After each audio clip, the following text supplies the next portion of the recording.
State law enforcement continues to keep an eye on East Hawaii streams after the waterways were poisoned, presumably to collect prawns that were living there. In October, the Hawaii Department of Land and Natural Resources warned the public that poisoned prawns were being found in streams north of Hilo. At the time, officers with the Division of Conservation and Resources Enforcement were investigating 6 suspected chemical poisonings on the windward side. Well, the prawns collected together when they're dead. Is it just one or is it like a couple? Yo, pile. You can just see, you look at it, you just see orange. Everything is dead.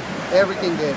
Yeah. The state publicized similar incidents back in 2018. A DLNR camera followed DoCare officer Edwin Shishido as he investigated. The bridge? The bridge, but you really cannot see it now. I don't think nobody's down there today. Shishido attended a virtual meeting on Tuesday to talk about the latest incidents with the Hawaii County Game Management Advisory Commission.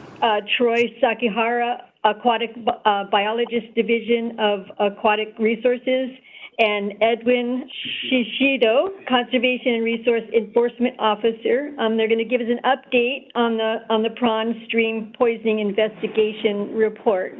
Over the past 4 months or so, we've been having a spate of incidents where people have been allegedly using ant pesticide to collect Tahitian prawns in the northern parts of South Hilo and in North Hilo.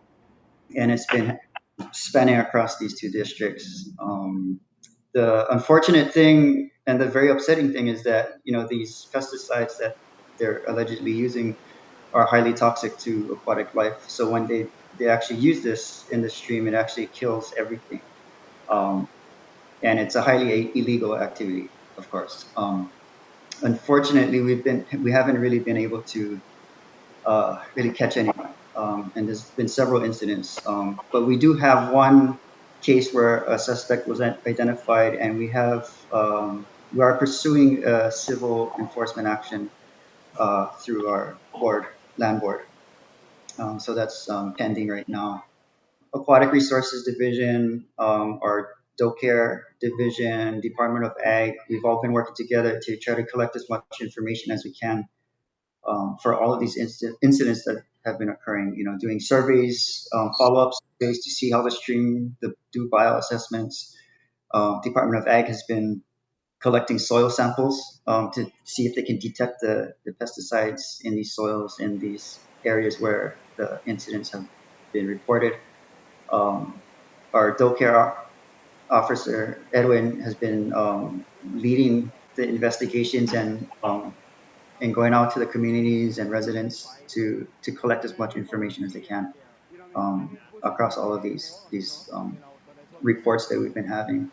We've had 2 press releases that came out to let the public know about this. It's been across the news, the media, newspapers, social media, and everything to really get everyone to be as vigilant as they can, because we only have so many eyes that within our division. We need everyone in the community to help out because it's really, really difficult to catch anyone doing this.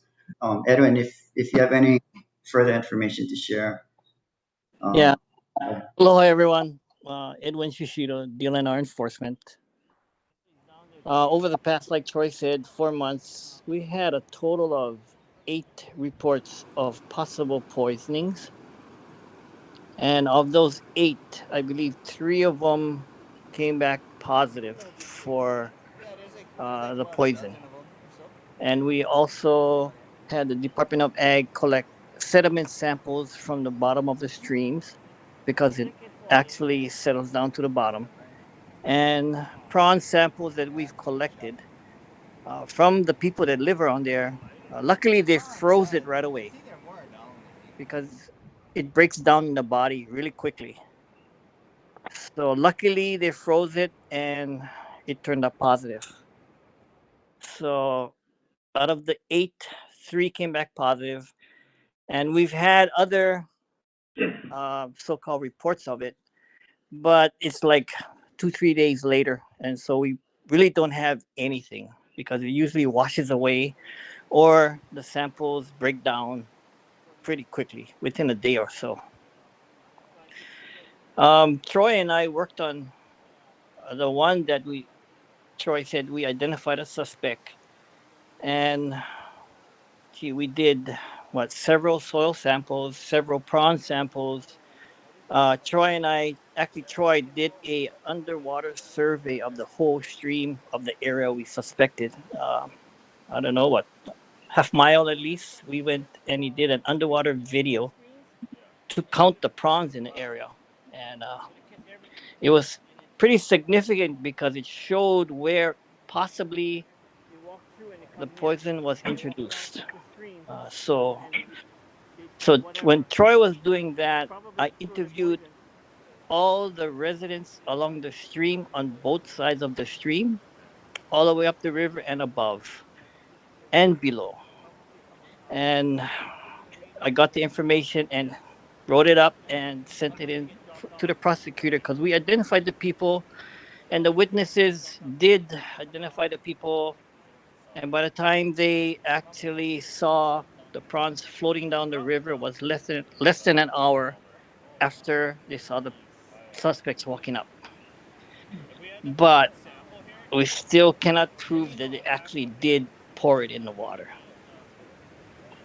We have a lot of circumstantial evidence, but we're told that it's not enough. So a lot of people that we do contact along the rivers, we have suspects. We have about 8 suspects total, maybe 9, and we cannot. We know they're all connected, and that we know everyone in that suspect group knows each other. Somebody knows something, but they don't want to come forward.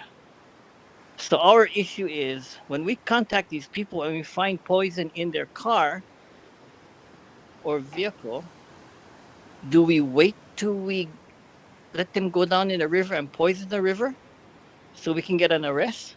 Or do we contact them, tell them not to do that, and save the river? That's our dilemma. So I chose to save the river.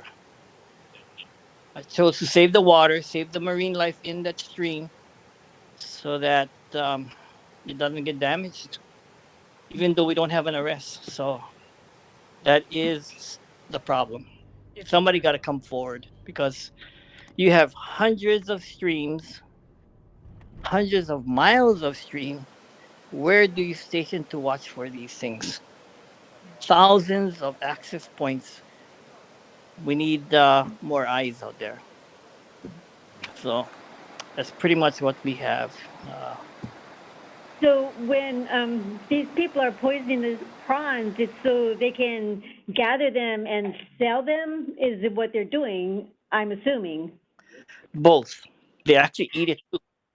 And And it's so don't these people worry about getting poisoned, or eating them? Can it have harm to your body to eat poisoned shrimp? I'm not a physician that would know this kind of stuff, but we know they eat it too because they when we interviewed some of the people, they said, "Oh yeah, we eat them. Nothing wrong." But can I? Maybe it would be a good idea to get a physician on board to, if in case it does harm you to eat poison shrimp, which it seems like it would, and put that on the media that you eat these poison shrimp, this could affect your body in some negative way, that make people scared to eat them, then maybe that would curb the problem somewhat, perhaps. My question is, wouldn't it be common sense not to eat poison shrimp? Yeah, but maybe you got to really have a doctor saying it. I don't know. I know for cats, they get affected pretty bad because they don't have a particular enzyme that can break down the poison, so it stays in their system longer. And if I'm correct, one of the residents had some cats that were affected because that person saw their cats going down to the stream and bringing back prawns or dead prawns, and then soon after the cats were really sick. So it can affect cats in particular, not so much other mammals, but for some reason cats in particular. And they attribute it to a certain enzyme that they lack.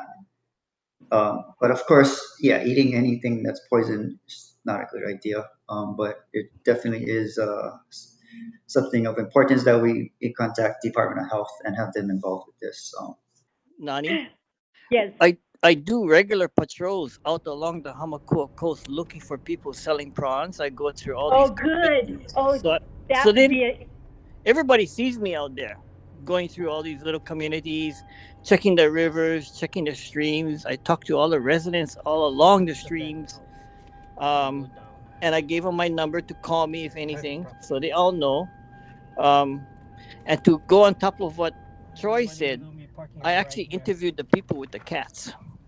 And they said a total of 9 cats got really sick. And I believe one of them may not make it yet. It's still sick. And it's been since the general, the general election, the day before the general election. It occurred at that time. the cats ate the prawns. Is that what happens? Correct. I see. I see. Well, that would be enough warning for me. I mean, it's on the label. It's on the MSD label on the thing. Do not, Yeah. you have the warning on there to not have it to call the poison control if you do consume it or accidentally go in your eyes and stuff. So it's there. So I wasn't sure if there was any legality on selling prawns for, legally. Yeah, so the Tahitian prawns that they're targeting is actually an introduced invasive species. So, like Edwin said, it's not regulated. But any of the native Hawaiian aquatic stream animals, like the oopu, hihivai, opai, kalaole, the native prawn, all of those are illegal to sell commercially. You can only take it for home consumption. But the Tahitian prawn is not native, and actually we encourage people to take them, in a porno way, of course, though. But we want people to go out and take as many as they can because they are invasive. In its October news release, the DLNR said anyone convicted of poisoning a Hawaii stream could face felony criminal charges and civil penalties, which upon conviction can carry significant fines and/or jail time. The public is being asked to provide detailed information if they believe a stream has been poisoned. Here's who to contact. Notify DOCARE at 808-933-3460 or 643-DLNR or via the free DLNR tip app. Note the time of day, date, and vehicle license plates. Provide photographs if possible and a callback number. If you observe prawns crawling out of the water, freeze them as soon as possible because the poisons break down quickly. The quicker this information is provided, the higher the chance that specialists can get water and sediment samples, the DLNR says.